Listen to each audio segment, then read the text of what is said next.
Terima kasih Anda masih bersama kami. Bagi Anda yang baru saja bergabung, kami hadirkan kembali 3 berita utama hari ini.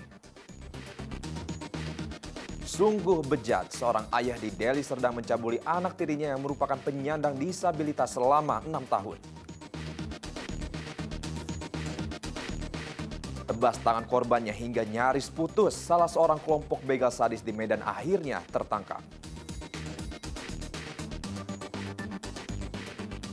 Seorang bocah di Labuhan Batu Selatan tewas usai terperosok jatuh ke dalam tangki kotoran sedalam 1,5 meter.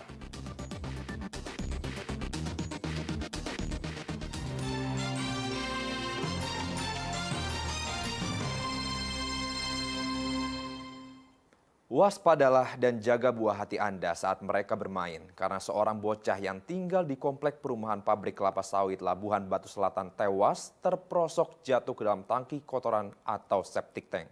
Usai dievakuasi, jasad korban pun dimakamkan di TPU setempat.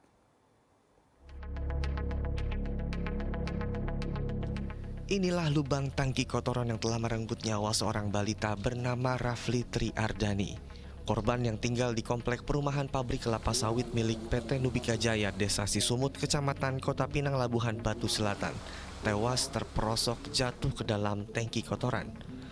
Peristiwa itu terjadi pada tanggal 5 Juli kemarin. Korban yang saat itu sedang bermain seorang diri, kemudian ia melintasi area tangki kotoran yang ditutup pelat besi. Saat korban melompat, pelat besi tersebut diduga longgar. Akibatnya korban jatuh ke tangki kotoran sedalam 1,5 meter. Saat dievakuasi, korban sudah tidak bernyawa. Kejadian kami juga belum tahu sebenarnya kejadiannya bagaimana. Tapi menurut kami pada saat terjadi, orang tuanya sudah di septic tank itu mengangkat anaknya. Ya. Hanya itu yang saya tahu, Pak. Agar hal serupa tidak terjadi, seperti apa tindakan perusahaan, Pak? Tindakan perusahaan kami akan lihat TKP-nya nanti, bila mana itu sudah menjadi supaya tidak terulang kembali, kami akan tinjau supaya tempatnya itu benar-benar steril dan aman daripada lokasi anak-anak bermain ataupun lokasi tempat orang-orang bermain. Polres Labuhan Batu Selatan telah melakukan olah TKP. Namun mereka tidak bersedia memberikan keterangan saat diwawancara oleh awak media. Usai dievakuasi, jasad korban pun dimakamkan di TPU setempat. Tuti Alawiyah Lubis melaporkan dari Labuhan Batu Selatan.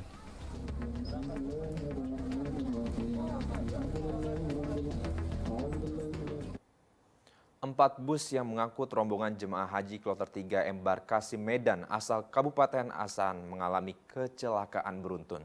Tidak ada korban yang tewas, hanya beberapa jemaah mengalami luka ringan dan syok. Inilah suasana kepanikan sesaat setelah 4 dari 7 bus yang mengangkut ratusan jemaah haji kloter 3 embarkasi Medan asal Asahan mengalami tabrakan beruntun di jalan lintas Sumatera Meranti. Akibat kecelakaan ini, 4 bus rusak, kaca bagian depan pecah dan ringsek. Kecelakaan ini terjadi saat bus mengangkut jemaah haji yang baru pulang dari Tanah Suci. Tepat di lokasi kejadian, satu mobil memaksa menyalip iring-iringan bus rombongan haji. Karena dari arah berlawanan datang kendaraan lain, mobil yang hendak menyalip bus terpaksa masuk ke dalam iring-iringan, membuat sopir bus terpaksa berhenti mendadak hingga tabrakan beruntun tidak dapat dihindarkan. Saya posisi bus nomor 2. Jadi yang kita dapat informasi dari bus 1, ketika patwal sudah keluar, itu ada mobil yang tiba-tiba masuk yang akhirnya bus pertama itu tidak bisa menghindari, sehingga dia harus rem mendadak. Nah, ini yang berakibat kepada bus berikutnya menjadi tabrakan beruntun. Ada berapa mobil bang yang terlibat tabrak beruntun rombongan orang? Kira 4. Tidak ada korban yang meninggal dunia. Hanya beberapa jemaah haji mengalami luka ringan dan syok. Seluruh jemaah haji akhirnya diturunkan di sekitar perkebunan sawit. Kemudian mereka diangkut menggunakan mobil dinas Satpol PP menuju Masjid Agung Kisaran. Tuti Alawiyah Lubis melaporkan dari Asahan. Konglomerat asal Medan Mujianto masuk dalam daftar pencarian orang. Terdakwa kasus korupsi dan tindak pidana pencucian uang TPPU sebesar 39,5 miliar rupiah kabur usai divonis 9 tahun penjara oleh Mahkamah Agung. Mujianto, konglomerat asal Medan sekaligus Direktur PT Agung Cemara Realty, divonis 9 tahun penjara oleh Mahkamah Agung karena terbukti melakukan korupsi dan TPPU. Namun saat jaksa penuntut umum ingin menjalankan putusan MA, Mujianto justru tidak ada di rumah saat akan dieksekusi. Atas kaburnya Mujianto, Kejaksaan Negeri Medan menerbitkan surat DPO.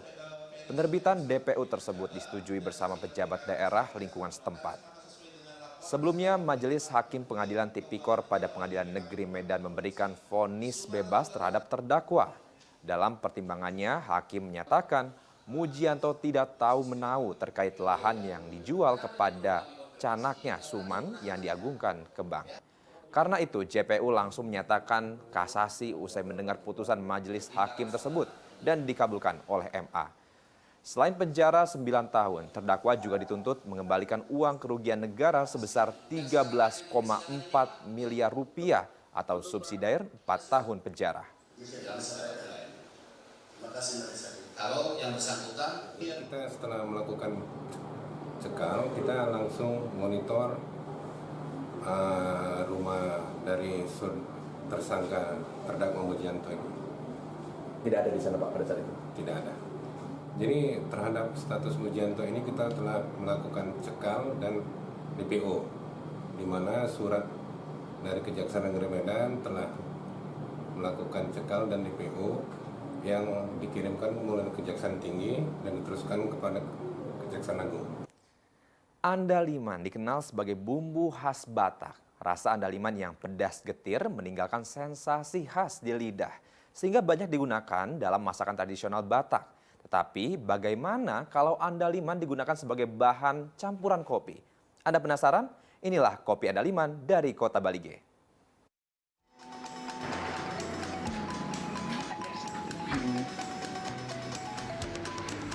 Kopi Andaliman, salah satu andalan khas kafe pizza Andaliman di Kota Balige.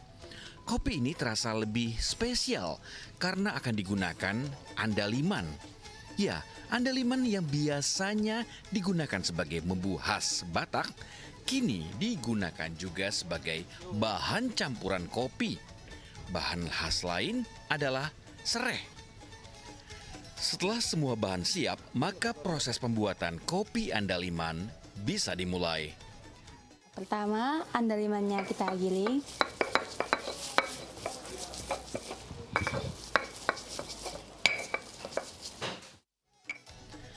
Andaliman banyak tumbuh di wilayah Toba, Samosir, Tapanuli Utara, dan Dairi.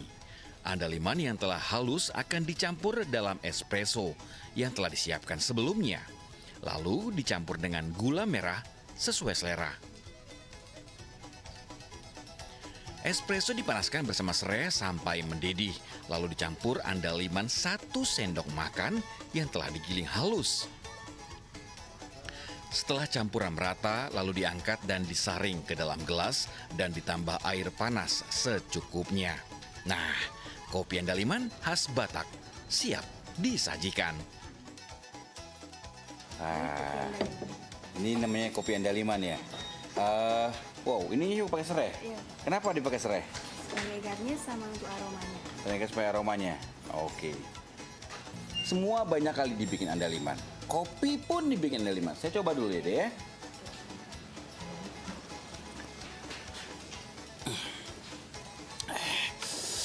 Emang Ngoyamang. Aku bilang sama Ngoyamang itu artinya sedap sekali, sedap banget. Karena rasanya itu rempahnya, rasa andalimannya terasa sekali segar. Seruputan pertama itu langsung terasa segar. Kopi apa ini tadi? Espresso, Pak. Espressonya enak, tapi rasa andalimannya itu enak langsung ke otak, langsung segar sekali. Coba lagi.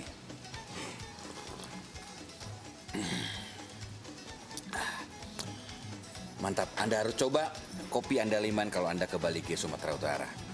Hendri Sianipar dan Daniel Stanggang melaporkan dari Balige, Sumatera Utara.